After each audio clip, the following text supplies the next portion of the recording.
The next thing to reattach is this 500 dimension. So let's click on that, grab the red handle, and drag it onto the edge of the model. This appears to be wrong because the 453 dimension is significantly larger than the 375 dimension, and it really shouldn't be. If we change this to 0.375, the dimension actually gets larger rather than smaller, and so this is clearly a bug. I'm going to delete that dimension and recreate it. I'm generally not a believer in deleting. I prefer to repair rather than delete, and you'll find out many reasons why that is as we proceed through this course. So let's hold down Shift and click the outside and then click the center. We see that that was not 0.453 at all. It was closer to 875. So let's make that a 1/2 inch dimension. And we'll exit the sketch having made all the repairs that we need to make. Now the error message has disappeared from the copied feature, and we should be in good shape. The only thing left are some screw holes and some fillets. Remember, the fillets go on last, so let's put the screw holes on first. Screw holes are going to be placed with the hole wizard, and the hole wizard allows you to select the type of hole and the various sizes for the holes, and then to go through and position several holes. So let's choose the counterbore hole using ANSI inch, and instead of a binding head screw, let's go with a socket head cap screw. And then the size, let's go for a number 10. The fit will be normal. We'll have head clearance of 0.05 on this if we have that much room available. And then we'll move on to the Positions tab. And this message is significant because 3D sketches in SOLIDWORKS are very useful. They're very powerful, but in this case, they're unneeded. We just want to create several holes on a planar face. Now, 3D Sketch will allow you to create holes on multiple faces at one time and even holes on a cylindrical face. But I'll just select this face as one where I want to place some holes. And let's go ahead and just put a sketch point everywhere we want a hole. We can come back later and place these more accurately with dimensions and sketch relations. So let's turn off the sketch point tool, and I'll just do that by hitting escape once. Grab these two holes and make them horizontal from one another. Draw in some construction geometry with a straight line, and then come off the midpoint of that line to the center point of this other hole and make that vertical. That way, this group of holes is all kind of related. Also, I want to make sure that this hole down here is on a straight line between the center and the midpoint of the arc. So with that construction line in place, now I'll just grab the sketch point and move it on to the midpoint of the line. I also want to make sure that this pattern of holes is centered on this edge. So I draw another construction line and give that a vertical relationship. This construction line went to the midpoint of the edge. Now I just have to add a few dimensions. This number will represent the offset from the edge of these holes. This number represents the distance between the holes. And this number will represent the distance back for that third hole. This hole has been located exclusively with sketch relations. So now let's get out of the dimension tool, and we can decide now if this 1032 or this number 10 size hole is big enough. I'm going to increase it to a 1/4 inch, and we'll say OK. The next feature I want to create is a rib, and this one will be a little bit tricky, but not too bad. In order to create this, I need a plane, and I need the plane to go down through the center of this circular boss because the rib is going to be underneath it.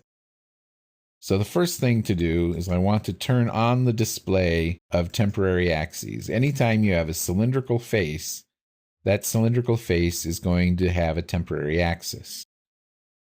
Now I want to create a new plane, and the first reference will be the temporary axis. The second reference, I'm not sure, but let's click on this face. That combination is not going to work. Let's click on the bottom face. Okay, that gives me what I want. Sometimes with the plane tool, it's not always clear what types of relationships it will or won't create. So you may have to experiment a little bit in order to get a good combination. When you find what you like I've done here, click on the green check. You can go back and turn off the temporary axes if you like. And now with the plane turned on, let's open a sketch right on that new plane. Now this is going to be a little bit tricky. There are a couple of things that I need to know. I need to know where this face intersects the sketch plane.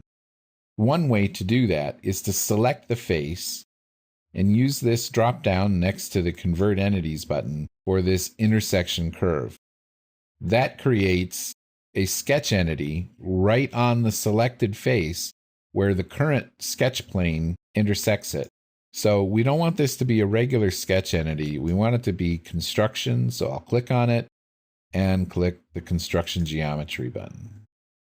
Now from here, I'm going to sketch in my rib. And let's press Control 8 again to go normal to the view and zoom in. I want the rib to go from here down to here. But what's tricky about this is that the width of the rib cannot be allowed to fall off of the part. So I need to control the dimension between this endpoint and the edge pretty strongly. Let's make this 0.15 to begin with. Once this sketch is established, use the rib tool and change this width to 0.5. Make sure that the yellow preview does not fall off the side face of this part. The material direction SOLIDWORKS will show with this gray arrow. All that's left on this part is to create some fillets. So let's go ahead and do that. First, I'm going to hide the plane. You can hide all planes by going through the eyeglasses tool and hiding them all.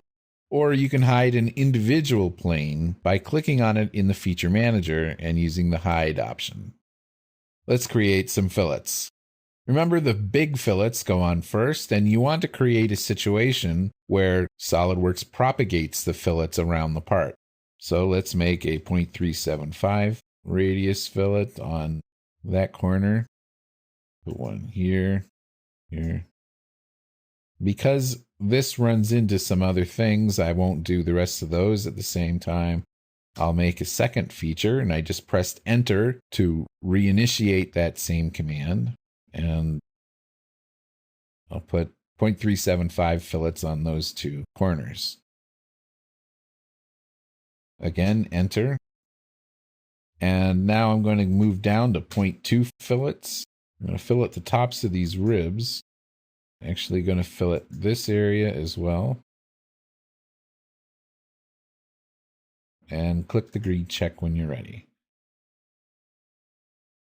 Got a couple more areas that need to be filleted in here. And when we click here, this fillet is going to go around this entire rib up here. That's good. Okay, accept that. And now enter again. And as we click here, this fillet propagates a long ways, which is good. Click under here. This fillet should propagate, but for some reason it's not doing it. We'll check that out here in a moment. For speed consideration, it's best to put a lot of fillets together into the same feature. But sometimes for troubleshooting capabilities, if you have a lot of fillets together in the same feature, if any one of them fails, the whole thing will fail. So sometimes I break up fillets according to which ones are easy to create and which ones are more difficult. Now let's see why this one wasn't working. It's working now. Okay, this is likely because of this front area here. Now, getting this fillet to work shouldn't be that difficult, but in this case it is. So there are a couple of things that we can do.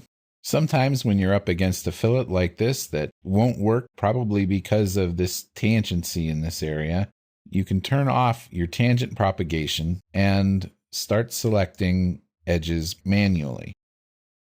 In this case, I have full preview turned on, and usually if you see a preview, it means it's going to work, and if the preview goes away, it means it's not going to work, usually, not always.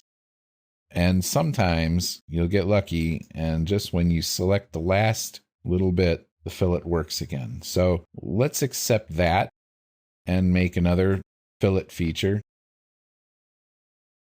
Turn off the tangent propagation again, and just go around and select the edges manually. So that's one way to get that set of fillets to work.